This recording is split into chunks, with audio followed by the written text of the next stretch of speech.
Ne-am propus să ajungem pe Mytikas, cel mai înalt vârf al Greciei.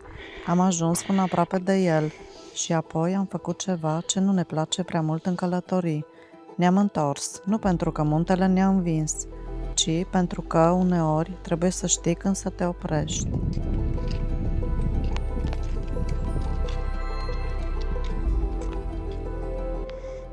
Greuț la deal. Faceți-vă că zâmbiți.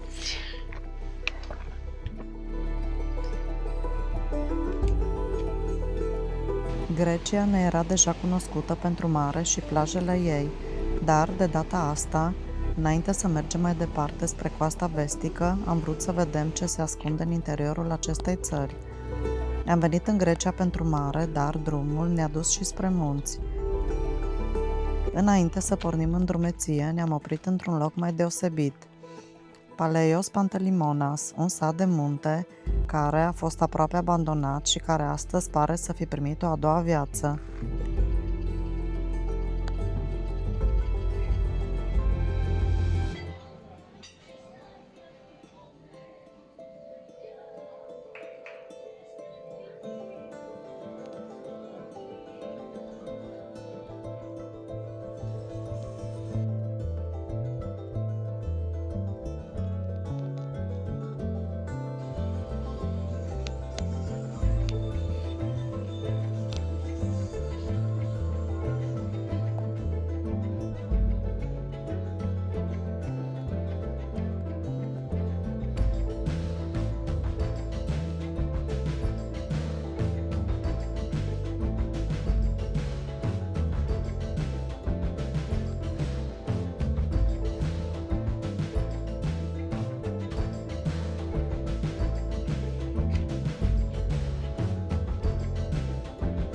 Mi-am găsit aici 2 perechi de cercei unicat, iar conversația cu artista ne-a făcut să rămânem mai mult decât plănuisem.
A doua zi ne-am propus ceva puțin mai ambițios, să urcăm cât putem de sus pe muntele zeilor Olimp până la Scala și, dacă muntele ne lasă, să continuăm spre Mytikas. Aveam un plan. Ca de obicei, planul de acasă urma să fie testat în teren.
Până aici urcaserăm fără să ne punem prea multe întrebări.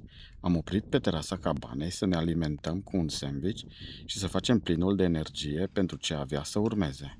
De aici începea partea dificilă.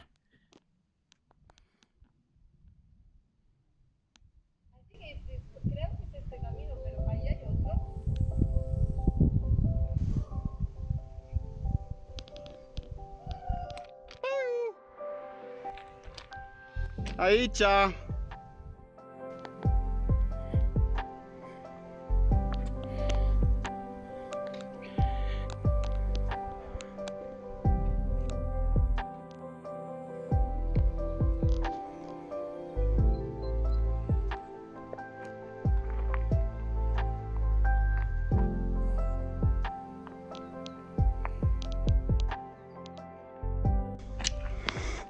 Greuț la deal. Faceți-vă că zâmbiți.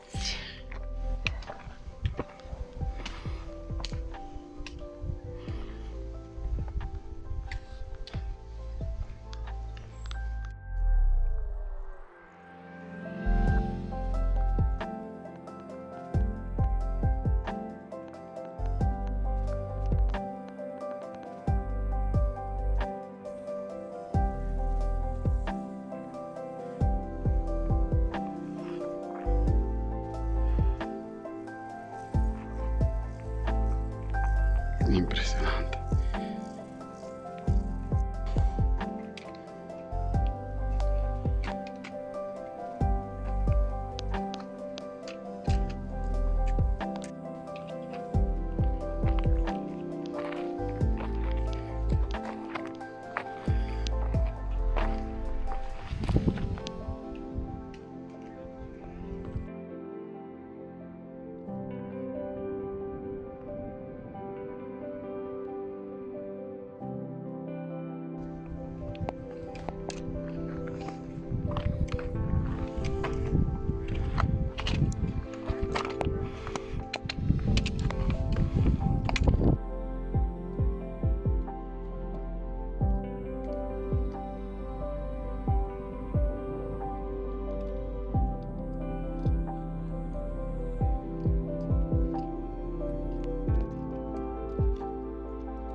Gâfâitul respirației mele ne dădea unele semne.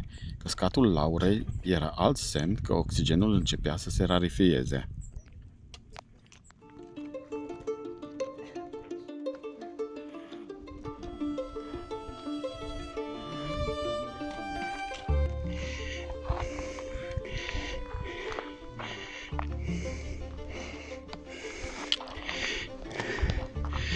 Unde am ajuns, băbații?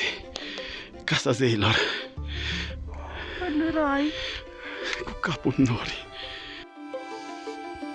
Pentru trecerea spre Mythicas aveam nevoie de echipament și de mai multă experiență pe terenul acesta. Am mers puțin înainte să văd cum arată pasajul și mi-a fost suficient. Vremea nu era promițătoare, vârful era acoperit de nori. M-am întors la Laura și am decis împreună că nu merită să forțăm.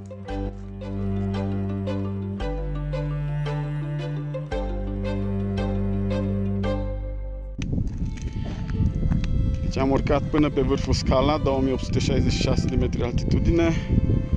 Vremea se schimbă, se anunță ploaie, chiar a și picurat puțin. Și coborâșul spre Mitica și urcușul era mult prea periculos, e nevoie de cască. Există riscul să scadă pietre în cap de la ceilalți turiști, așa că pentru siguranță ne întoarcem. Iar muntele ne-a mai făcut un cadou surpriză înainte să plecăm.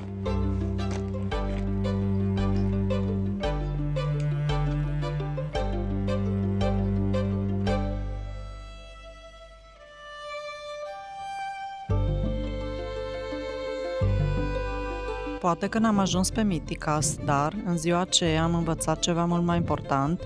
O drumeție reușită nu este întotdeauna cea în care ajungi până la capăt, e cea în care ajungi sănătos înapoi acasă. Am învățat să acceptăm că uneori experiența este mai importantă decât obiectivul.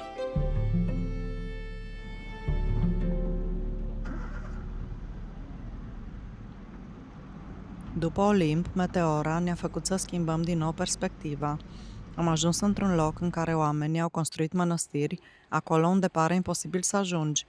După ore întregi în care încercasem să urcăm cât mai sus, aici trebuia doar să admirăm maestria și răbdarea acestor călugări care au construit în aceste locuri neobișnuite de-a lungul timpului.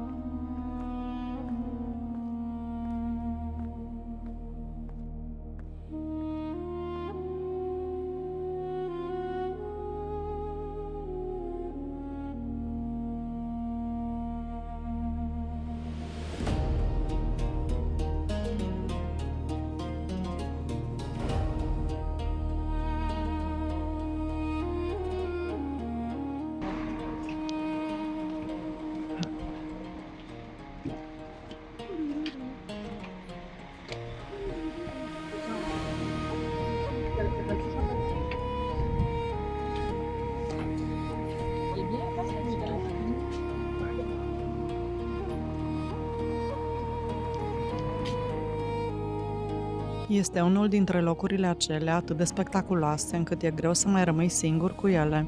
Veneau oameni din toate direcțiile, dar chiar și așa locul își păstra ceva din măreția lui.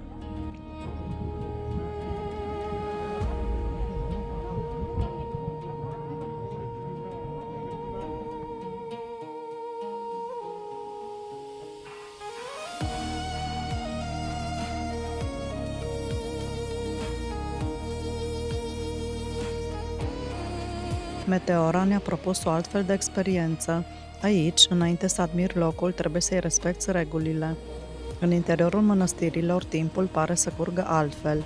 Icoane și picturi vechi de sute de ani au rămas aici, între aceleași ziduri de piatră care au adăpostit generații de călugări.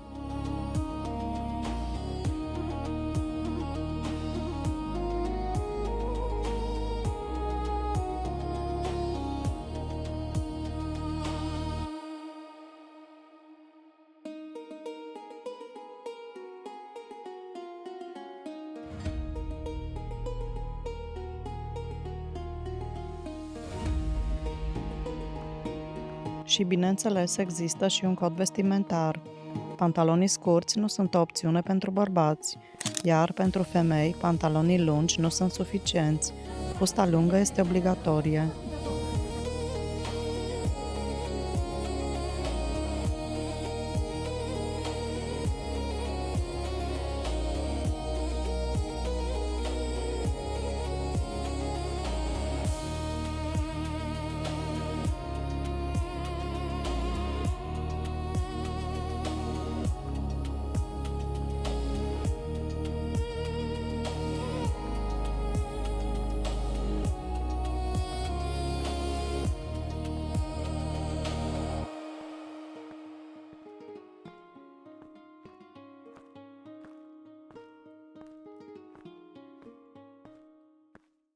După ce ne-am conformat regulilor, am urcat spre unul dintre punctele de belvedere.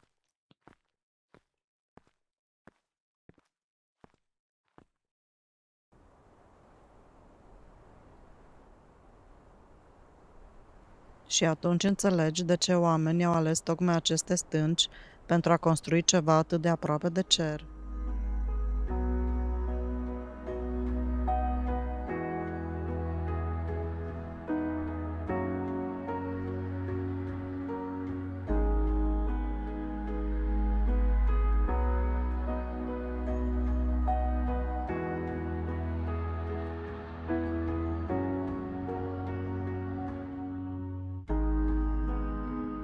Dar asta era doar a doua noastră oprire. Pentru următoarea mănăstire trebuia să urcăm din nou.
Și după atâția munți și atâtea mănăstiri, ne era iar dor de mare.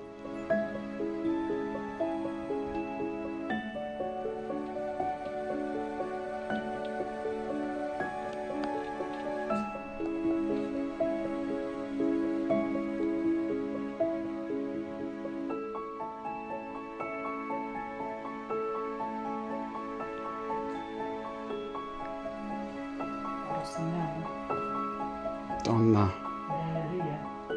Vula, foarte deșteaptă. În loc să țină apartamentul gol, a redus prețul.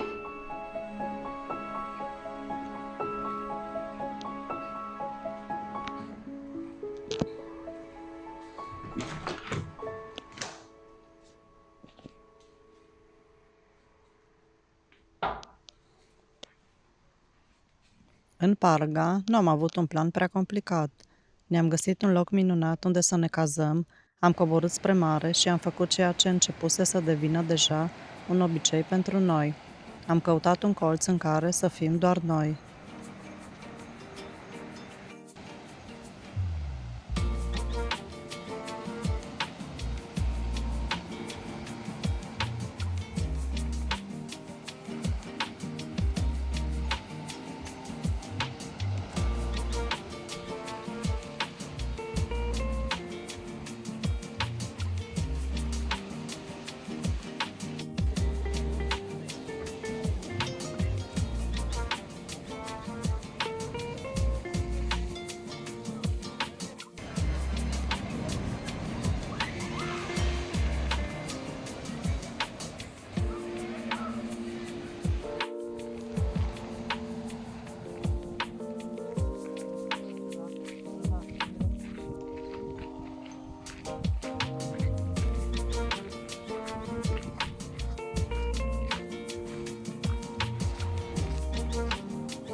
Am plecat în Grecia crezând că o vom descoperi prin plajele ei, dar în drumul nostru spre mare am ajuns să descoperim și munții ei.